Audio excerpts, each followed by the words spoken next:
Hi friends, Mahanadi சீரியலில் நாளைக்கு என்ன நடக்க போகுதுன்னு பார்க்கலாம். வாங்க வீடியோக்குள்ளே போகலாம். நம்ம சேனல் இன்னும் சப்ஸ்கிரைப் பண்ணாதவங்க சப்ஸ்கிரைப் பண்ணிக்கோங்க. விஜய் காவேரி வீட்டில் இருக்கிறது யாருக்குமே தெரியாது. காவேரி விஜயும் ஒன்றா இருந்துட்டு இருக்காங்க. அப்போ கொஞ்ச நேரம் வெளியில் காற்று வாங்கலாம் அப்படின்னு சொல்லி நைட் டைம் விஜய் வெளியில் வர்றாரு. ஏன்னா அந்த டைம் காவேரி வீட்டில் எல்லாரும் படுத்து தூங்கிடுவாங்க தானே, யாரும் வெளியில் வர மாட்டாங்க அப்படின்னு சொல்லிட்டு ஆல்ரெடி மாமிக்கு தெரியும் நம்ம இருக்கிறது. அதனால் நைட்டு கொஞ்சம் நேரம் போய் வெளியில் காற்று வாங்கிட்டு வரலாம் அப்படின்னு சொல்லிட்டு விஜய் வெளியில் வர்றாங்க. அப்போது குமரனோட அம்மா வெளியில் வர்றவங்க தூக்கம் வரலைன்னு சொல்லிட்டு வெளியில் வர்றாங்க. அவங்க விஜய் நின்றுட்டு இருக்கிறத பார்த்துட்றாங்க. பார்த்துட்டு ஐயோ எல்லாரும் ஓடிவாங்க இங்கே யாரோ இருக்காங்க அப்படின்னு சத்தம் போடுறாங்க. குமரன் அவங்க அம்மா வெளியே வந்த உடனே விஜய் வேகமாக கதவை நீக்கிட்டு வீட்டுக்குள்ளே ஓடிடுறாரு. குமரனோட அம்மா சொல்கிறாங்க, இல்லை இங்கே யாரும் நின்றுட்டு இருந்தாங்க, நான் பார்த்தேன். அங்கே காவேரி படுத்து தூங்குறா இல்லையா, அந்த ரூம்குள்ளே வேகமாக ஓடி போனதை நான் பார்த்தேன் சாரதா, நிஜமாக தான் நான் பார்த்தேன் அப்படின்னு சொல்கிறாங்க. சாரதா உடனே காவேரி இருக்கிற ரூமில் ஃபுல்லாக தேடி பார்க்குறாங்க. யாராவது இருக்காங்களா அப்படின்னு சொல்லிட்டு கதவுக்கு பின்னாடி, பெட்டில், கிச்சன், பாத்ரூமோட டோர்லாம் நீக்கி செக் பண்ணுறாங்க. காவேரி அம்மா வேண்டாம்மா, நான் இப்போ தான்மா போயிட்டு வந்தேன் அப்படிங்கிறாங்க. நீ சும்மா இரு காவேரி, உனக்கு எதுன்னு தெரியாது அப்படின்னு சொல்லிட்டு சாரதா எல்லா பக்கமும் தேடி பார்க்குறாங்க. ஆனால் அங்கே யாருமே இல்லை. ஃபுல்லாக எல்லாம் செக் பண்ணி பார்த்துட்டு சாரதா அவங்க வீட்டுக்கு போயிடுறாங்க. விஜய் எப்படியோ தப்பிச்சு வெளியில் போயிட்டாங்க. அதனால சாரதா கண்ணுக்கு தட்டுப்படல.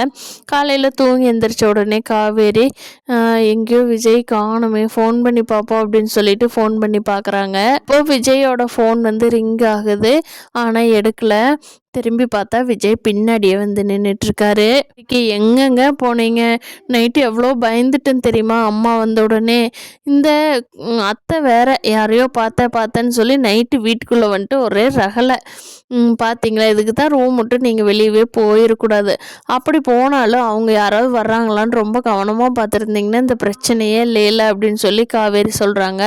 அதுக்கு விஜய், பரவாயில்ல காவேரி, நான் கொஞ்சம் அசால்ட்டாக போயிட்டேன், நைட்டு யாரும் வரமாட்டாங்க அப்படின்னு. ஆனால் இப்படி உங்கள் அத்தை பார்ப்பாங்கன்னு எனக்கு தெரியல காவேரி அப்படின்னு சொல்லி விஜய் சொல்கிறாரு.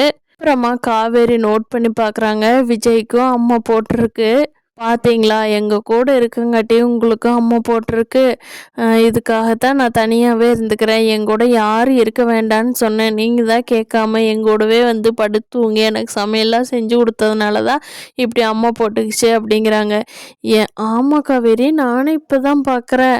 அட ஆமாம், எனக்கும் அம்மா போட்டிருக்குது அப்படின்னு சொல்லி விஜய் பார்க்குறாரு. இப்போ காவேரி சொல்கிறாங்க, பேசாமல் நீங்கள் இந்த ரூம்லேயே தனியாகவே இருந்துக்குங்க, எனக்கு ஓரளவுக்கு சரியாயிருச்சு இல்லையா, நான் உங்களை பார்த்துக்கிறேன் அப்படின்னு சொல்லி காவேரி சொல்கிறாங்க. அதுக்கு விஜய், இல்லை காவேரி, நான் எங்கள் வீட்டுக்கே போயிடுறேன், அங்கே பாட்டி வர சொல்லி நான் பார்த்துக்கிறேன், நீ இங்கே இரு, உனக்கு இன்னைக்கு குளிக்கலான்னு சொல்லியிருக்கிறாங்க இல்லையா, அதனால நீ குளிச்சுட்டு உங்கள் வீட்டுக்கு அப்படியே போய்க்கோ, நான் எங்கள் வீட்டுக்கு கிளம்பிடுறேன், பாட்டி வர சொல்லி பார்த்துக்கிறேன் காவேரி அப்படிங்கிறாங்க. ஏங்க, எனக்கு ஒன்றுனா நான் நீங்கள் பார்க்குறீங்க, உங்களுக்கு ஒன்றுனா நான் விட்டுருவேனா அப்படின்னு சொல்லி காவேரி கேட்குறாங்க. பார்க்கலாம் ஃப்ரெண்ட்ஸ், விஜய் அடுத்து இங்கேயே அவரோட வீட்டில் ரூம்லேயே தங்கி இருக்க போகிறாரா, இல்லை அவர் வீட்டுக்கு கிளம்பி போயிடுறாங்களா, காவேரி என்ன முடிவு எடுக்கிறாங்க அப்படிங்கிறத இனி வரும் நாட்களில் பார்ப்போம். இந்த வீடியோ பிடிச்சிருந்தா லைக் பண்ணிக்கோங்க. நீங்கள் என்ன நினைக்கிறீங்கன்னு கீழே கமெண்ட் பண்ணுங்கள். தேங்க்யூ.